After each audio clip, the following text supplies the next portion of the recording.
Ahora sí, ¿les parece si terminamos Génesis de ayer? 16 me dijo, hazte el arca, ajá. Entonces continúa ahí, hazle al arca una fuente de iluminación. Eso estuvo interesante, ¿verdad? Lo hablamos ayer con respecto a los judíos ponen dos opciones por la palabra que aparece ahí en hebreo, Zohar. El 16 dice Zohar Taase, la Teibá. Entonces, un Zohar te harás para el arca. Entonces hay quienes dicen que eso de Zohar quiere decir, bueno, es una fuente de iluminación, eso sí se sabe, pero no se sabe si la fuente de iluminación era una ventana o una piedra preciosa. Hay escritos diferentes a los que aparecen en la Torah que dicen que era una piedra preciosa, de ahí esa opinión también. Y el hecho de que más adelante dice que haga una ventana, o más adelante más bien menciona una ventana, por ejemplo, cuando se abrió la ventana para sacar a la paloma y el cuervo, la palabra que aparece para ventana es diferente. Entonces, por eso se deduce que muy posiblemente es otra cosa. Que no sería una ventana a lo que se refiere aquí. Y como hablamos ayer, eh, tiene poder, por decirlo así, la interpretación de que es una piedra preciosa, puesto que vemos en Zacarías que Yahweh mandaría al último como Zorobabel con la piedra angular, la primera piedra, Yahushua HaMashiach, obviamente la prédica, no con una piedra literal. Con la prédica del primero, eso es sacar la piedra y que dirá que preciosa es, preciosa es. O sea, Yahushua es una piedra preciosa, esto era una fuente de iluminación y como sabemos Yahushua es la luz misma. Entonces Yahushua es la piedra angular, piedra preciosa de la cual sale la luz eterna. Entonces ahí habría sido una piedra preciosa de ese momento. Y aunque, digamos, obviamente en el tiempo de hoy suena imposible, sabemos que para allá no hay nada imposible, también no sabemos las cosas que habían antes del diluvio en la tierra. Eh, no es la única parte o la única historia donde se dice que eran iluminados con una piedra. Por ejemplo, se dice que Adán y Eva en la cueva de los tesoros se les dio también algo similar. Si no me equivoco era oro en ese caso, Sí, era un oro muy muy puro eh, que iluminaba. Entonces vemos otras historias, repito, como Adán y Eva en la cueva de los tesoros. O sea, la cueva de los tesoros fue donde vivieron inmediatamente después de salir del paraíso. Entonces ahí ya cuando se hizo de noche, ¿verdad? Casi les da algo porque pensaron que no iba a volver la luz y Yahweh les mandó un malaj para que les diera algo que les alumbrara de noche. Entonces vemos algo similar aquí. Hazle el arca una fuente de iluminación. Aquí pone, según ciertas opiniones, perdón, la fuente de iluminación podía ser, ya lo había leído esto, era una claraboya y según otras una piedra preciosa que iluminaba. Después dice, acaba a una amá de arriba. Se refiere a dónde tenía que estar. Bueno, en realidad aquí lo ponen así, ponen un paréntesis, acaba el arca a una amá, perdón, que es un codo, de arriba.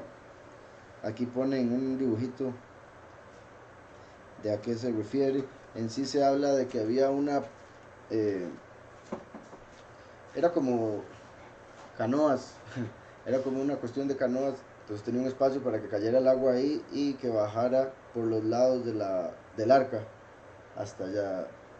O sea, el punto era para que el agua no entrara directo, entonces hizo un sistema ahí para que se fuera a los lados y de los lados eh, básicamente chorrear hasta llegar al fondo. Acaba a una ama de arriba.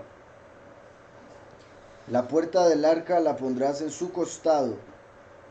La puerta del arca la pondrás en su costado.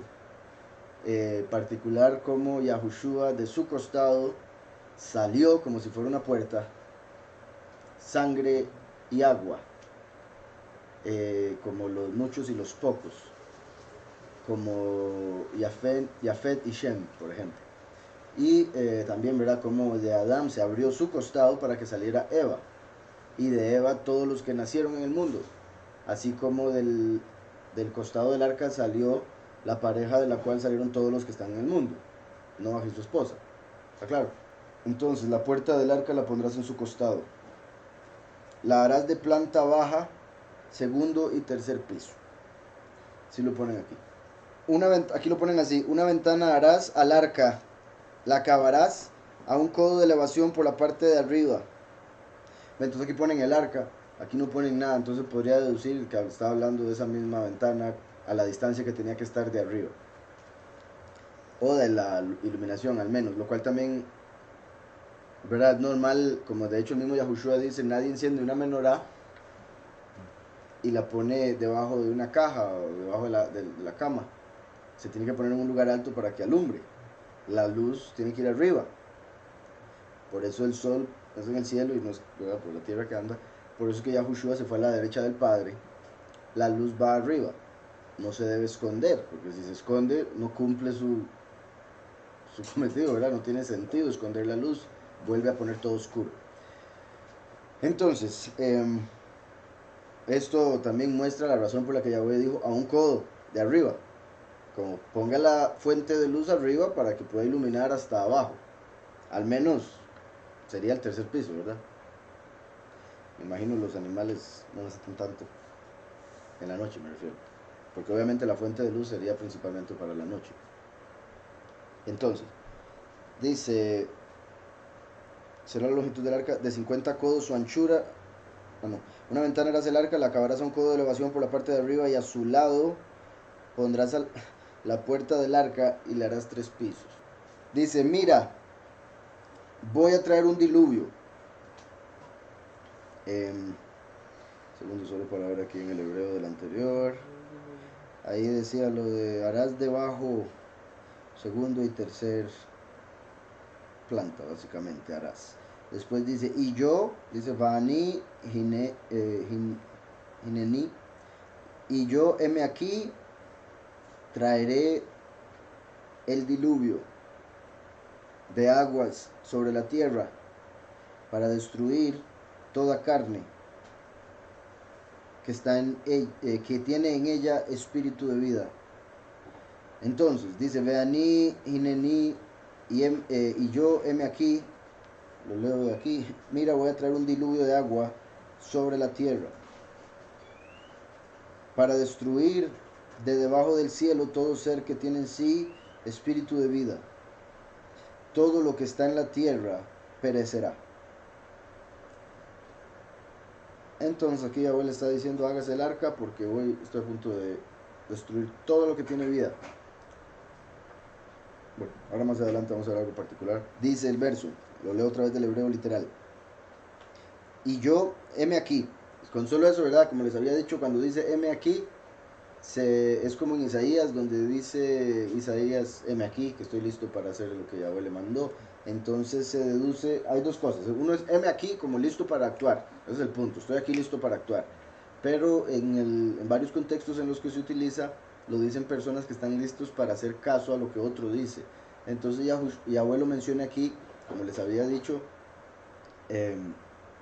se puede ver por un lado como el ángel que Yahweh está enviando diciendo, heme aquí, estoy listo para ir a hacer el diluvio, pero también es como Yahweh diciendo, estoy listo para hacer aquello que los ángeles querían que hiciera, cuando le dijeron, ¿qué es el hombre? Para que pienses en él, para que tengas memoria de él.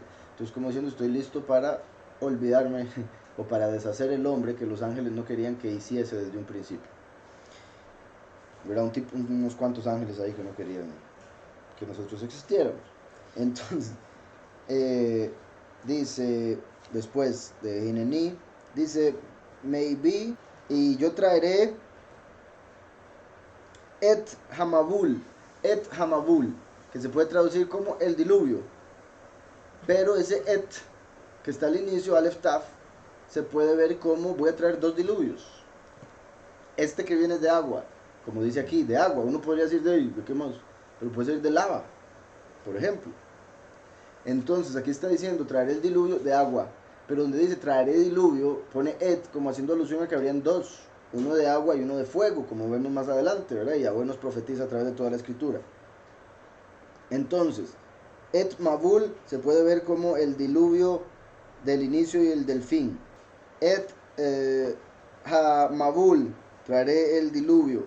Recuerdan, hay un mes que es el octavo que se llama Bul, porque es un mes de lluvias. Mabul se puede ver como fuente de lluvias. Pero como les digo, pueden llover varias cosas. No solo agua tiene que llover, puede llover azufre y todo lo que llovió en Sodoma y Gomorra, ¿verdad? Entonces, Et Hamabul hace alusión a dos diluvios. Después dice Maim, de aguas este. Al Haaretz, sobre la tierra. Le Shachet Kal Bazar, Asher Boruach.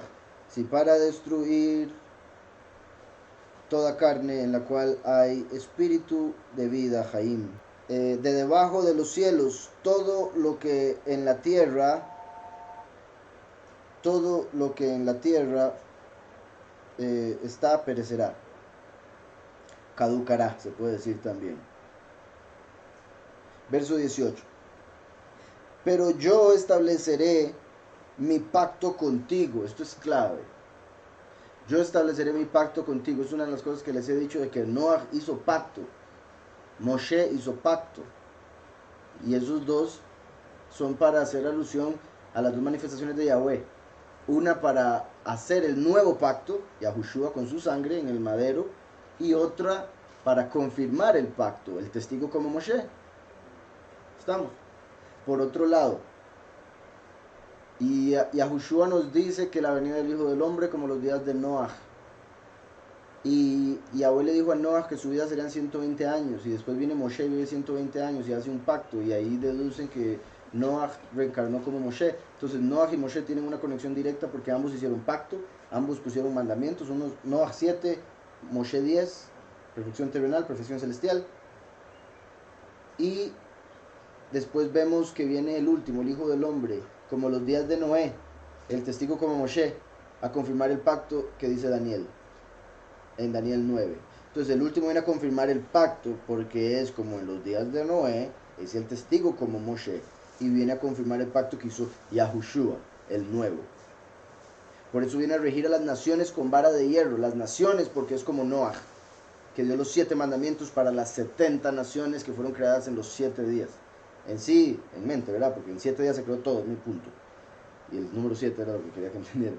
Por otro lado está el último, también, Moshe, que hace los 10 mandamientos, como el último también trae los mandamientos verdaderos para los 144,000 que son celestiales.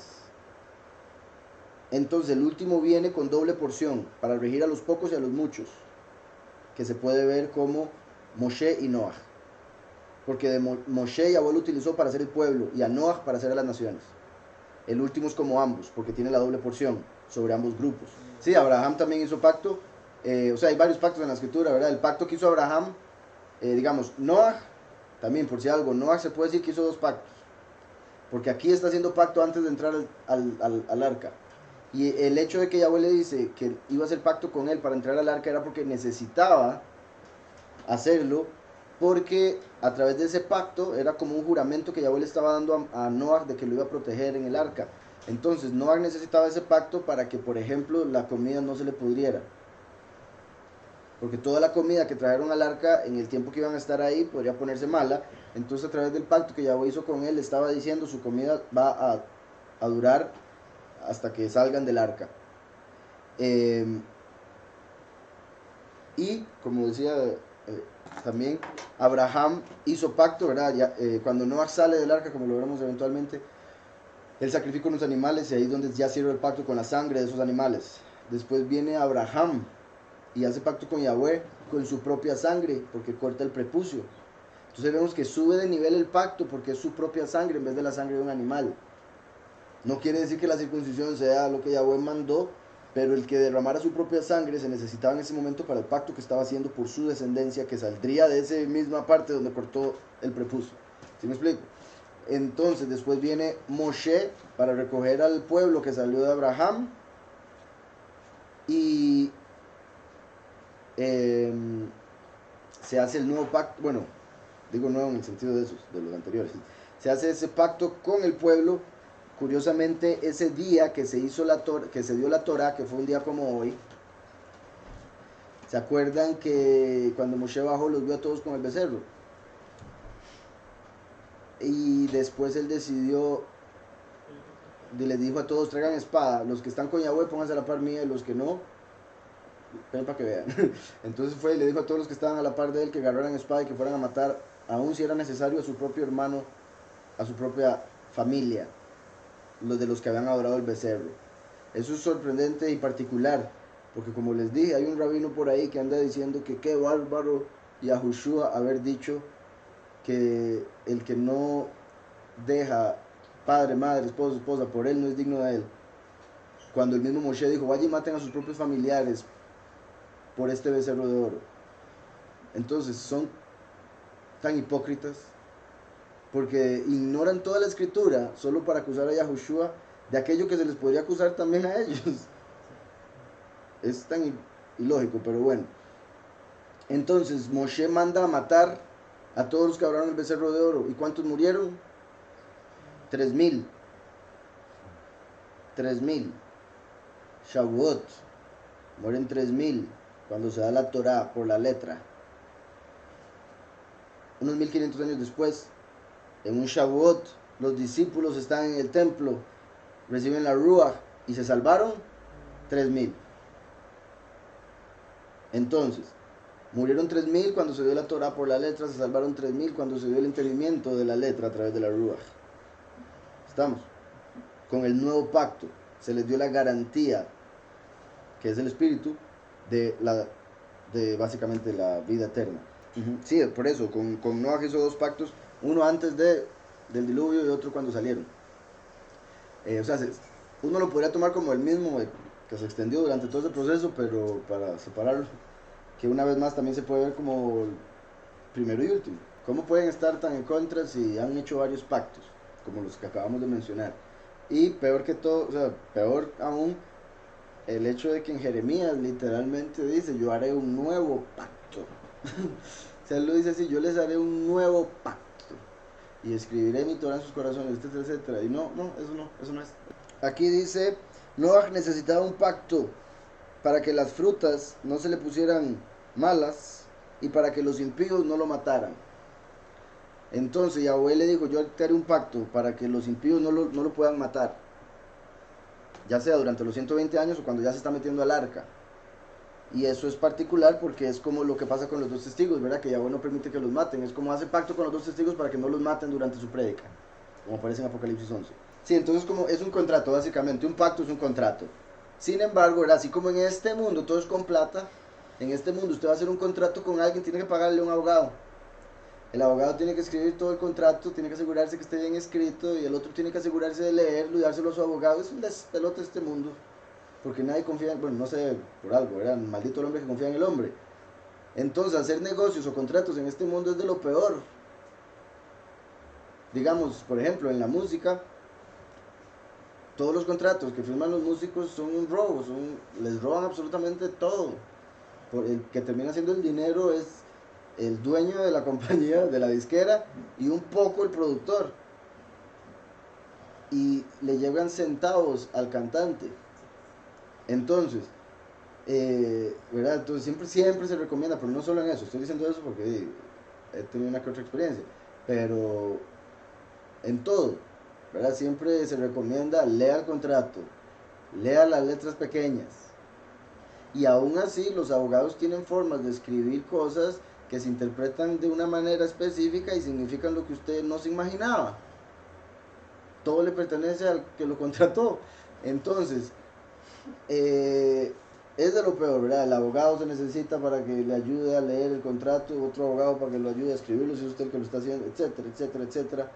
Obviamente con Yahweh, bendito sea, no existe eso, aunque obviamente para los impíos, si hay una letra pequeña, en el sentido de las cosas que no entienden, lo que deben, lo que les va a pasar, etcétera. Pero Yahweh sabemos es justo, es verdadero. Entonces, para un contrato en este mundo hay que gastar plata. La plata es tiempo. Y el tiempo, trabajo. Plata, trabajo, trabajo, tiempo. Entonces, tiempo es vida. Entonces, para hacer un contrato se necesita un poco de vida. Por eso es que en el término celestial o en el caso de hacer contratos con Yahweh se necesitaba sangre. ¿Estamos?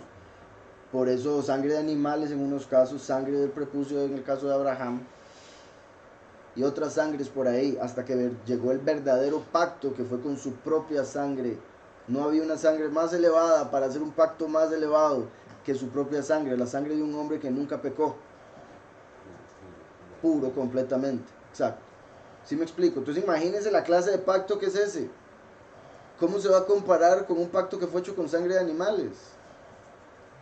Hay que ser, o sea, y con todo respeto, si es que se puede decir eso, hay que ser medio animal para creer que la sangre animal puede pagar por los pecados de uno. ¿Sí me explico? O sea, sinceramente, hay que sentirse animal. Y disculpen si alguien me está escuchando que creyó eso hasta este momento, o si lo sigue creyendo y se ofendió y ya sacó. Ajá, la sangre de Mashiach que clama más fuerte que la de Abel. Exacto. Sangre de hombre, no había pecado, no aparece ningún pecado de Abel. Y sangre, repito, de ser humano, y es mucho más especial la de Yahushua, porque Yahweh mismo en carne que vino de una virgen, fruto de labios que confiesan su nombre. Al decir Yahushua estamos cerrando el pacto a través de la sangre del cordero, que tras de eso Yahushua dice, no, ya no derrame más sangre ni la suya, ya yo ya la derramé, nada más únase al pacto. Eso es todo a través de su fe. Por eso la sangre es necesaria. Y curioso, como les decía, que aquí Yahweh le dice que haría pacto con él, lo cual se conecta, o sea, era para que no lo mataran, y se conecta con el testigo, los dos testigos que Yahweh no permite que los maten. Y de hecho sí, o sea como sea, sí me parece particular eso que dijo el hermano, un chiste, pero también en serio. ¿Se acuerdan que la palabra testigo viene del hecho de que los que podían testificar en el pasado eran hombres? Entonces había que verificar que tuviesen testículos. Entonces las mujeres no podían testificar porque fueron las que comieron del fruto y otras razones ahí que se ponían. Entonces tenían que tener testículos, los que testificaran, y por eso se llaman testigos. Y me parece particular, a pesar de que pueda ser cómico, chistoso, ¿verdad? Tragedia más tiempo, comedia, que Yahweh le promete a Noah que no lo van a tocar, que no lo van a matar, pero una vez que se acaba el diluvio, uno de sus hijos lo castra, le corta sus testículos, lo cual representa que después de todo ese pacto mataron a los testigos. Después de ya que se terminó el ministerio, murieron los testigos. Y eventualmente lo veremos. El qué, por qué fue así y también las otras opiniones que hay, pero esa considero que es la opinión más correcta por lo que vemos en la historia. Decía, pero yo estableceré mi pacto contigo. En Hebreo 18, Vejakimotí, pero yo estableceré o yo levantaré, Bekum, Vejakimotí et Beriti, o Briti, mi pacto. Et Aleftab nuevamente, como si estuviese diciendo un pacto que iba a ser antes del arca, o sea, antes del diluvio y no después del diluvio, o también el que haría en el principio de los tiempos y el que haría en el fin de los tiempos. Contigo, dice entonces, haré mi pacto contigo, y entrarás en el arca tú, tus hijos, tu esposa y las esposas de tus hijos contigo. Vean eso ahí, la forma en que lo explica, o la forma en que Yahweh lo dice, se deduce que aquí Yahweh estaba revelando que no tenían permiso para tener relaciones sexuales mientras estuvieran en el arca. Mientras estuvieran en el arca se tenían que mantener separados. Por eso dice así, y entrarás en el arca tú, tus hijos, hombres por un lado, tu esposa y las esposas de tus hijos, mujeres por otro lado. Estamos. Cuando salen del arca, Yahweh les, ya en la escritura aparece Noah con su esposa y los hijos con sus esposas, como ya mostrando que ya se podían volver a unir. En sí, por varias razones. Una, qué difícil andar embarazada en el arca, no me imagino en toda esa prueba. Entonces, por bien de las mujeres, mejor. Por otro lado, el mundo estaba pasando por sufrimientos, estaba destruyendo a todos los seres humanos y ellos van a estar disfrutando de la relación sexual. Sería una falta de respeto. Entonces, por respeto a lo que estaba sucediendo en ese momento, les dijo que se separaran mientras estuviesen en el arca. Cosa que no hizo Cam. Cam sí se acostó, tal vez por eso se le puso cama. Cam sí estuvo con su esposa, y la cual salió embarazada del arca. Y ahí fue donde, bueno, algunos problemas para Cam. Pero se dice que la esposa de Cam venía embarazada de un gigante.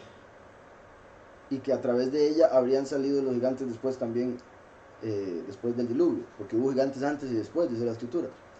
Entonces, uno de los medios a través de los cuales vinieron después sería la esposa de Cam, y que Cam, por cubrirla, tuvo relaciones sexuales con ella en el arca para que dijeran que era de él. ¿Sí me explico? Entonces él, defendiéndola, tuvo relaciones sexuales con ella, pero también se dice que es porque él era un lujurioso, no pudo aguantar. Entonces, estando en el arca, tuvo relaciones con su mujer, la cual se dice ya estaba embarazada de un gigante, con un gigante. Sí, o sea, caben las dos posibilidades, pero también, o sea, porque la escritura dice que los ángeles escogieron de todas, sin importar si estaban casadas. Y habría que ver, o sea, no dudo que algunas hayan sido violación, porque el mal estaba a tal punto que no dudo que también haya sido así, pero en muchos casos las mujeres pensaban que estaban con sus esposos, porque en algunos casos ellos se hacían pasar por sus esposos. Entonces hay varios tipos de formas en las que sucedieron esas uniones. Pero al ser Cam, lo más seguro la esposa de él no era muy bien portada, porque era un hombre impío. ¿Sí me explico? Y también, o sea, el que era perfecto en sus generaciones también era Noah. Por ende, sus 3 hijos también, pero las mujeres con las que se casaran ya era otra cosa. Más o menos, sí, o sea, no necesariamente que ya estando en la tierra pudiesen cambiar de forma, sino que el cuerpo que escogían para entrar en la tierra. Entonces, por eso hay quienes dicen que agarraban la forma de los esposos, de las mujeres, y las mujeres a veces se acostaban y pensaban que estaban con su esposo. Esos fueron los demonios, ya eso fue otra... Sí, o sea, para tener otra fuente. Entonces, dice aquí, pero yo estableceré mi pacto contigo, entrarás en el arca tú, tus hijos, tu esposa y las esposas de tus hijos contigo. Pues dice el verso 19, y de todo lo viviente, eso es clave, de todo lo viviente, 19 en hebreo dice, umikal ajay, umikal ajay, y de todo lo que tiene vida. Después de eso dice, mikal basar, de toda carne. El verso pudo haber empezado diciendo, de toda carne, o de toda carne que tenga vida, pero dice, de todo lo que tiene vida y toda carne. De ahí se deduce, en el judaísmo al menos, porque también por diferentes razones yo lo veo difícil, ya voy a decir cuál es la razón principal, se deducen que en el arca no solo iban seres vivos de carne y hueso, sino hasta los demonios. Como que Yahweh le dijo a Noah, necesito también llevar ahí los demonios. Ahora, yo dudo que los demonios se ahoguen. Sí sé que se mueren, pero son de otra realidad, son de otra dimensión, puesto que no tienen cuerpo. Entonces no, me cuesta imaginarme un demonio ahogándose. ¿Sí me explico? Ahora, los demonios sí beben vino, por ejemplo, pero lo beben de otra manera, consumen como la energía del vino. Como cuando se hace libación, se hacen para los demonios. ¿Te has visto la gente que agarra una bebida y dice por el que se murió? Eso es una ofrenda al muerto. Y o sea, lo hacen muchísimo, lo hacen en películas y todo, pero viene originalmente de las religiones en las que tiraban vino para los demonios, que pensaban que eran Elohim. Entonces los demonios sí consumen vino, pero es como la energía, así como los sacrificios de animales consumen el humo. Esa energía que está saliendo de los animales, no es que se están comiendo la carne. Por eso me parece un poco difícil el imaginarme a los demonios ahogándose. Pero en sí, como les digo, en el judaísmo, y considero que hay parte de verdad en sí por el hecho de que sí es verdad que está escrito de una manera muy específica. Había algo más en esa arca, el arca tenía una función más allá que la física, es mi punto. Ese es mi punto. Entonces, considero que el arca tenía una función más allá que la física y por ende se incluye esto aquí. Pero no que en lo físico los demonios literalmente necesitaran un arca. Y de todo lo viviente, entonces en hebreo, umikal hajai, mikal basar, de todo lo que vive, de toda carne. También se podría tomar obviamente de toda carne que vive, porque no me va a traer carne muerta. ¿De qué me sirve traerme un animal muerto al arca?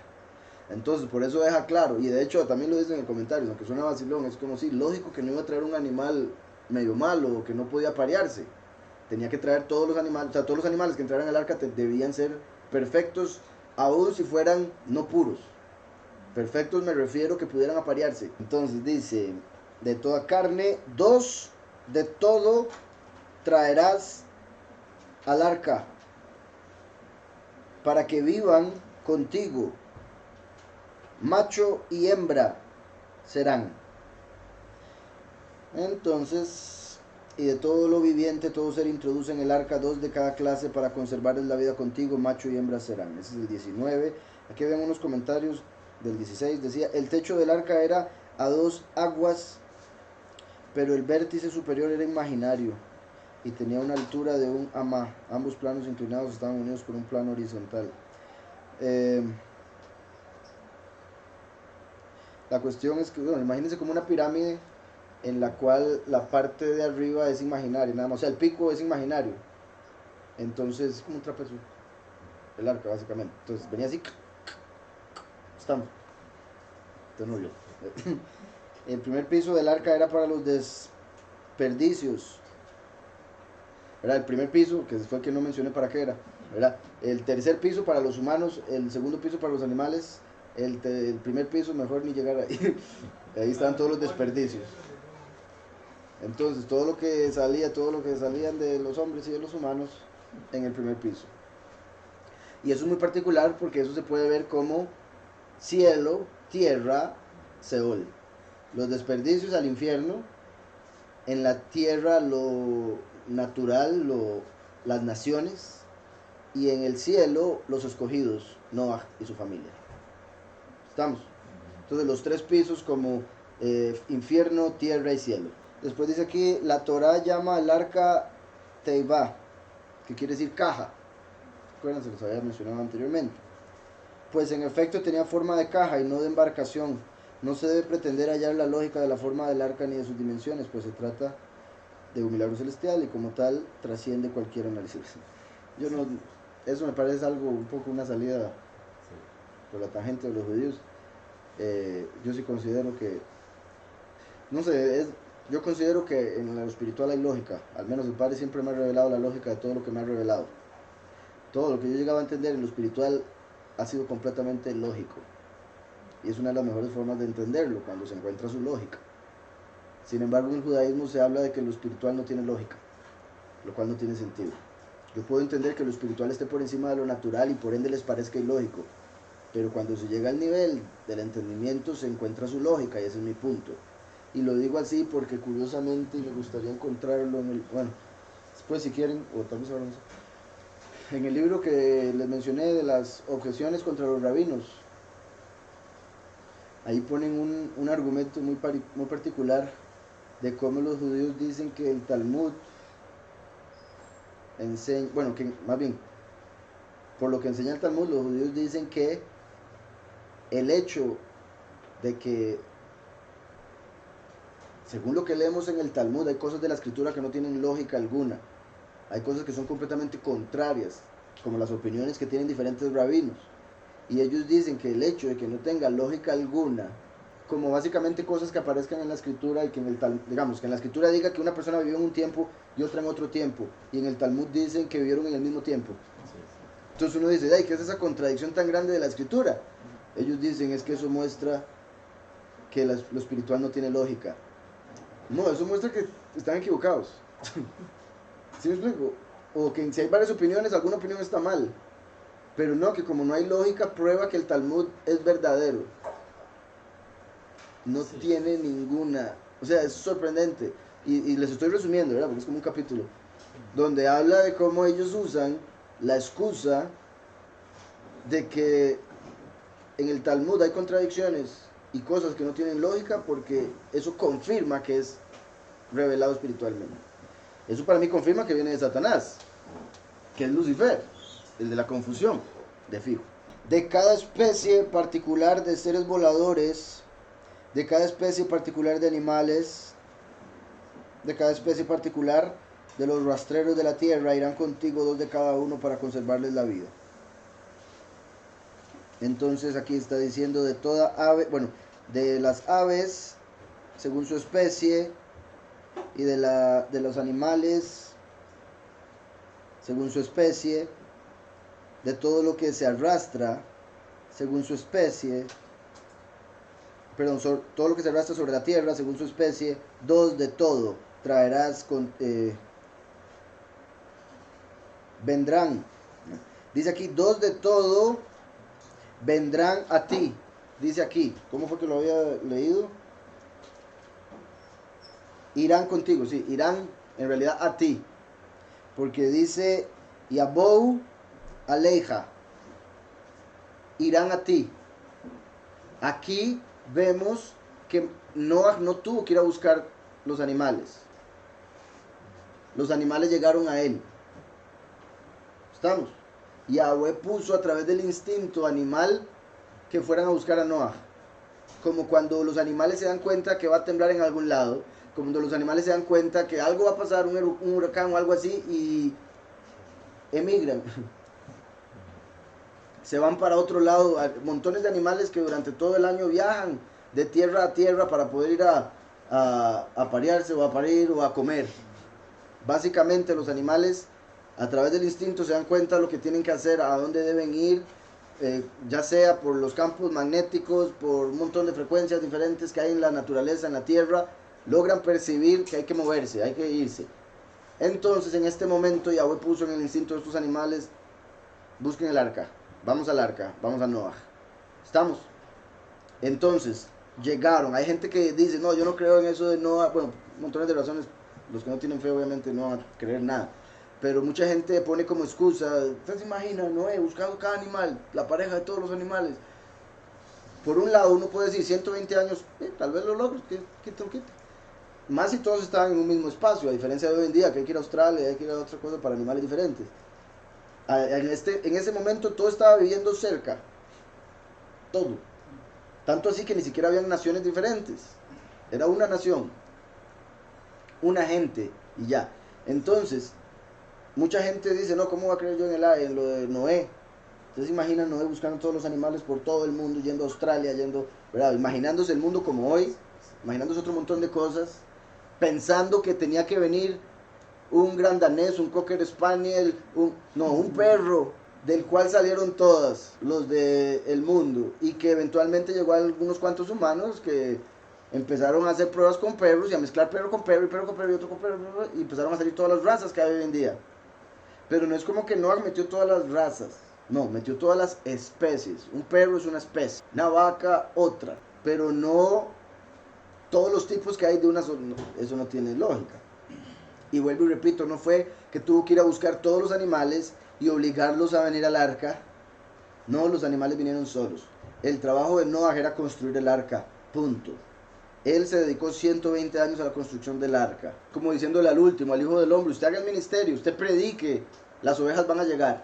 El último es similar y Yahushua dice, yo soy la puerta y el buen pastor, sus ovejas reconocen su voz y le siguen.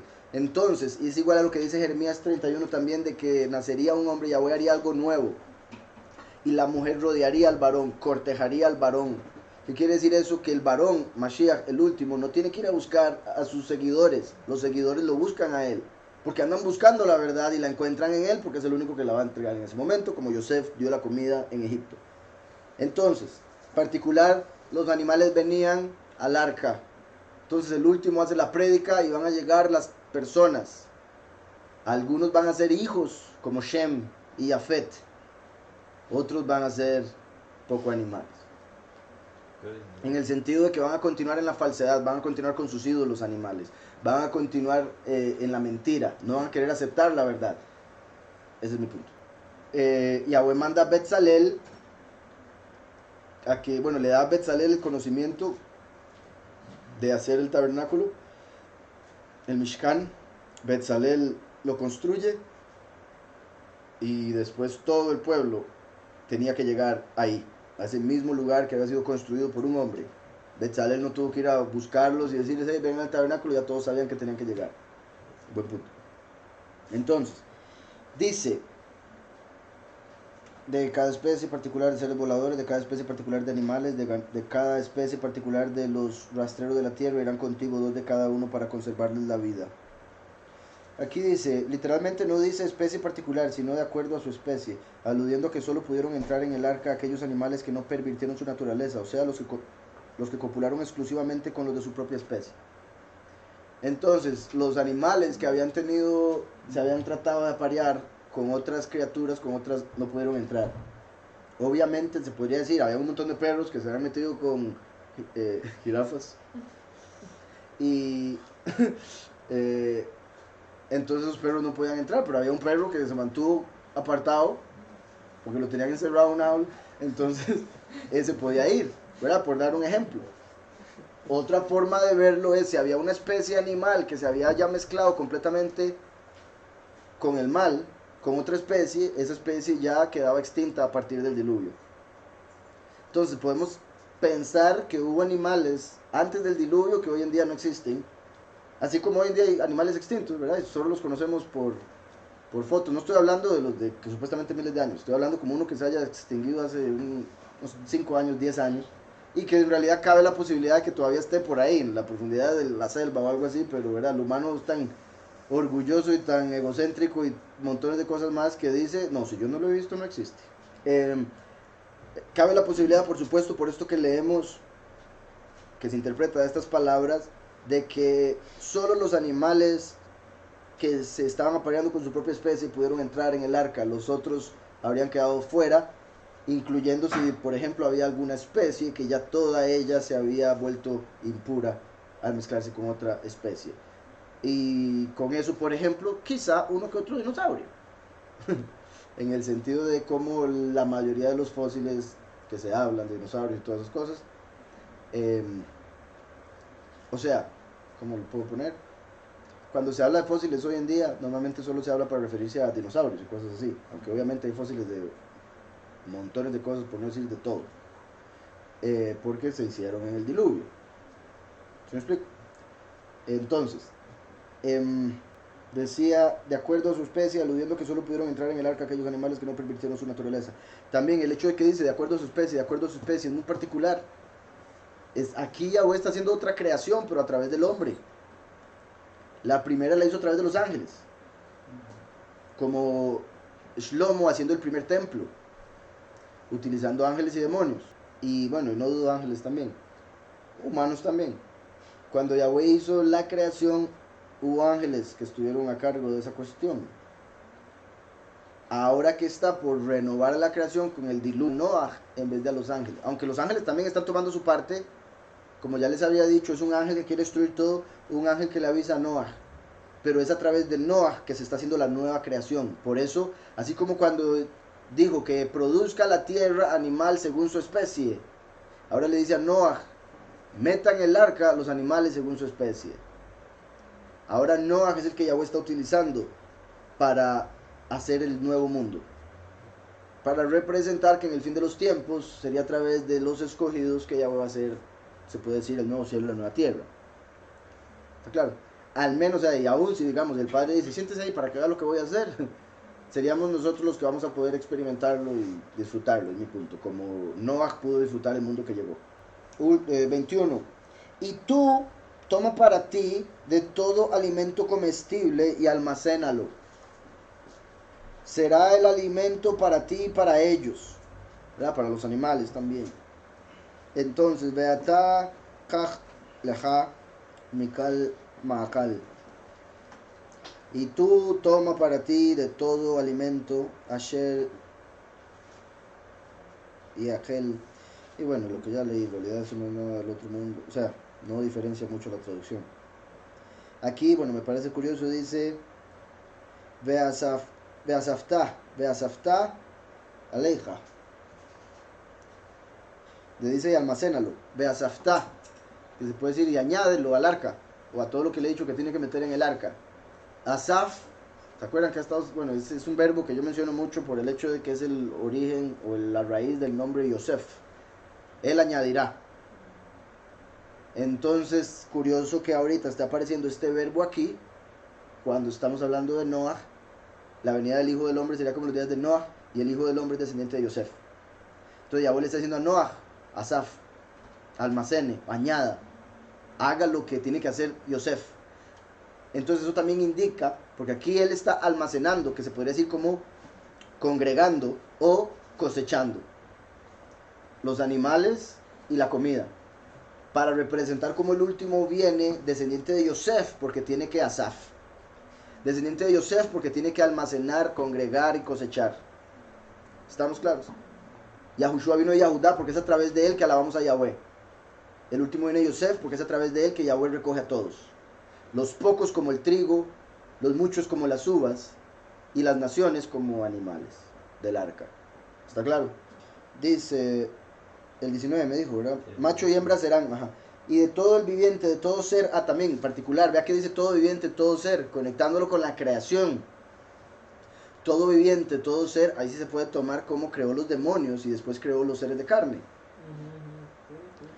Y por ende cuando dice macho y hembra, se puede conectar esa hembra con la entidad, ¿verdad? Que habíamos hablado, Lilith, que fue creada original como hembra y que al final se convirtió en la madre de los demonios que no tienen cuerpo, de los seres vivientes sin carne.